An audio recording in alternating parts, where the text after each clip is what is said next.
Салам алейкум достор. Өткен жумада, жоқ тағырағы арқы жумада Жогорку Кеңеште бир топ депутаттар демилге көтөргөн экен. Лелинден айкелин алып салуу боюнча, алмаштыруу боюнча, анан ара чоло деле ошонун артынан социалдык тармактарда аябай талкуу күчөп кеткен.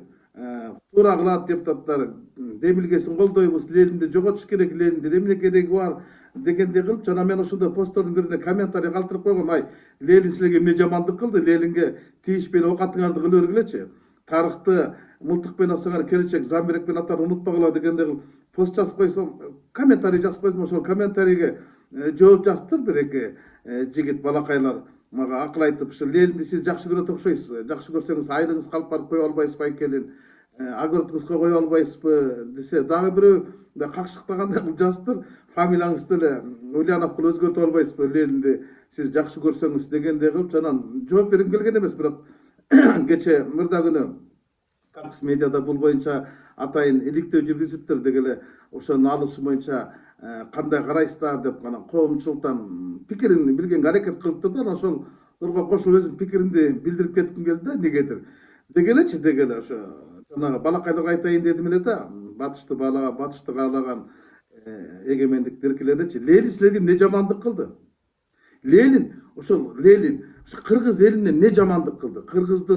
Кыргыздын элин аттуу, кыргыздын жерин саттуу, силер жергендей Лелин эмне зыянын келтирди ушу кыргыз элине? Тескерисинче кыргыздарды колония кылып басып алам деп, жерин тартып алам, элин басып алам, колония кылам деген Николай II кыргыздарды аттырган падышаны ошо Лелин аттырып салбадыбы? Үркүп Кытайга качкан кыргыздарды кайтаруу боюнча демилген ошо Лелин көтөрүп чыкты го. Же бул жалганбы? Бул тарых да.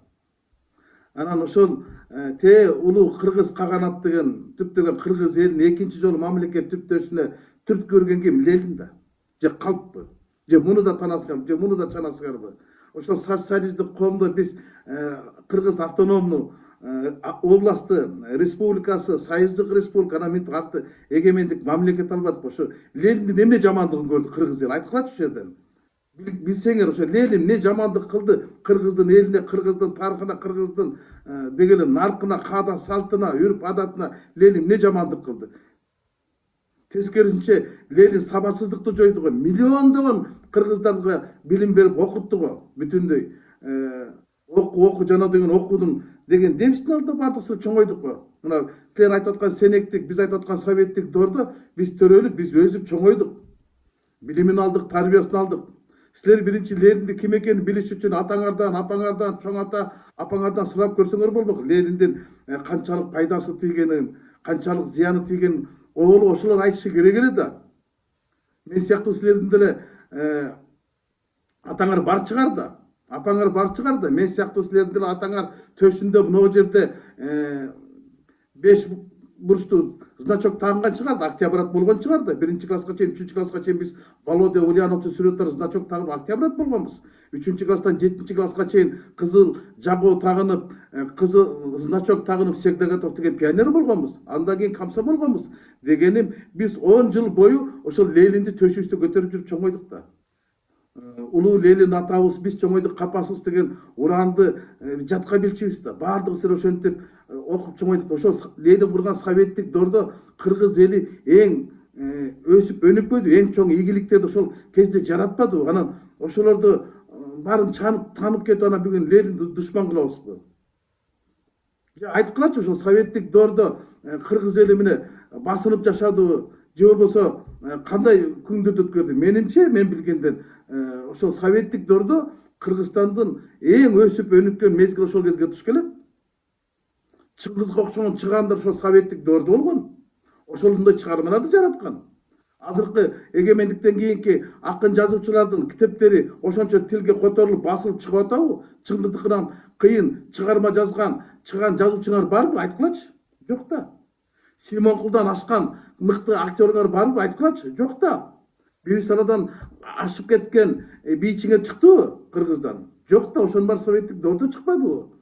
Тасмаларды айтып эле коеюн. Эң мыкты деген тасмалар ошол кезде тартылды да. Бөрү зындан, Ак Элбестин тукуму, Караш, бетме бет Жамила деген эмне деген тасмалар тартылды, эмне деген залкар корифейлер өттү. Төлемиш Шөкөев, Болот Шамшиев, Дооронбек Садырбаев, Геннадий Базаров, Динара Асанова сыяктуу режиссерлор. Аларды аша турган, аларды баса турган режиссерлор чыктыбы? Калыбек Осмоналиевдей олимпийский чемпиондор чыктыбы? Чыккан жок да.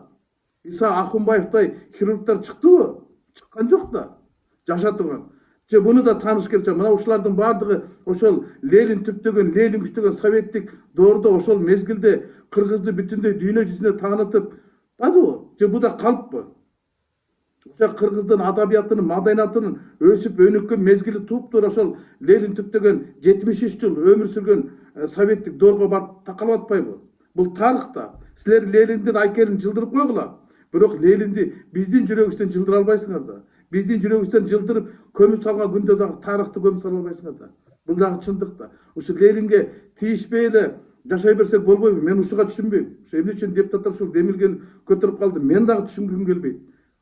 Айтар элем, урматтуу депутаттар, силердин араңарда деле Октябрь пионер комсомол болдуңар да, Лениндин осуяты менен чоңойдуңар да, анан ошо калыс сөзүңөрдү айтып койгула да, ошо Лениндин темасынан башкасына кыла бербейт. Эми баарыбыз эле жакшы билебиз го, ал кезде биздин эки эле атабыз бар болчу да, Манас ата, Ленин ата, туурабы? Ошол эки атабыз эки аянтта турат. Ошол эки атабыздан башкасын кыла берсек болбойбу же?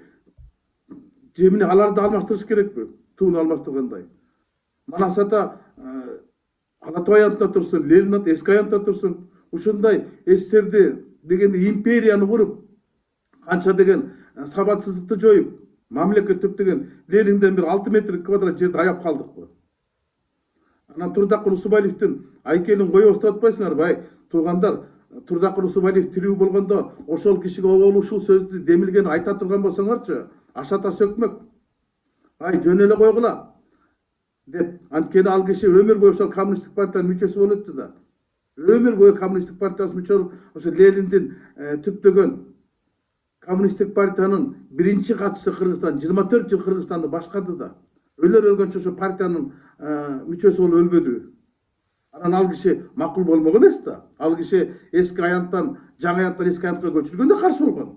Анан аны алып салсаң абдан каршы болмок. Ашата сөкмөк да силерди. Эми ушул Лениндин айкелинен тийишпей эле башка мыйзамдарды карай берсек болбойбу. Эми анын дагы өзгөртүүнүн эмнелик кажети бар? Ошо Турдакыр Усубалиев өзү каршы болмоктон ал киши 4 Ленин орден алган. 4-үндө ушул биринчи рядда тагып жүрчү, Ленин орден көтөрүп жүрдү. Партиясында жүгүн көтөрүп жүрдү, орденде көтөрүп жүрдү. Анан ошо таң калам, ошо Ленинге эмнеге асып калдыңар? Азыркы Кыргызстанды кыймылдатып жаткан, кыргыз мамлекетин башкарып жаткан президентибиз деле, мамлекеттик катчыбыз деле, министрлер бардыгы деги эле бийликтин башында турган 90% адамдар ошо Лениндин түптөгөн советтик доордун кулундары, ошонун муундары. Алар деле өздөрүнүн сөздөрүн айтышы керек да, ошо Ленинге тийишпей койгулачы депчи. Рахмат деди Эдил Жолдубаевичке Байсалов айтыптыр. Ал мен ойлойм ошол өкмөттүн позициясы ушундай эле болуш керек депчи. Президенттин катчысы дагы айтканын эшитип калдым. Андай болсо ал туура. Анткени бардыгыбыз ошол доордун адамдарыбыз да. Анан биз тарыхты мындай тарыхты тазалабай, тарыхты жазалабай эле өзүбүздүн арыкты тазалап кете бербейлиби? Болгону ушул сөздү айткым келди. Урматтуу достор, ошо Лениндин элге, кыргыз элине эбегейсиз эмгеги болгонун, аны бүгүн жериштин кереги жок экенин, аны алмаштырыштын да кереги жок экенин, эми Лениндин болгон бир айкели калып туруп, анан кийин тоолордо Лениндин чокусу бар. Пик Ленин деп коет. Эми аны деле алмаштырыш мүмкүн эмес болуш керек. Анан айрым көчөлөрдө калды. Ошо айкелине тийишпей эле коелучу. Ошо бул деле баарыңар эле жакшы сезип билип турасыңар. Орус кыргыз достугунун белгиси да ушул Лениндин айкели да. Анан чагым салып бир нерсени билиндирип албайлы. Ошон үчүн Лениндин айкелине тийишпей эле арабызды кылдыратып алдын көздөй кете берели деген тилегимди айткым келди. Ошо жанагы Ленинди билбеген, Ленинди тилдеген менин инишектерим катуу сөз айткан экен. Ошолорго жооп беретин айтайын деп бир аз ачуу калтырып коюм окшойт. Ушуну айткым келди, урматтуу достор. Рахмат.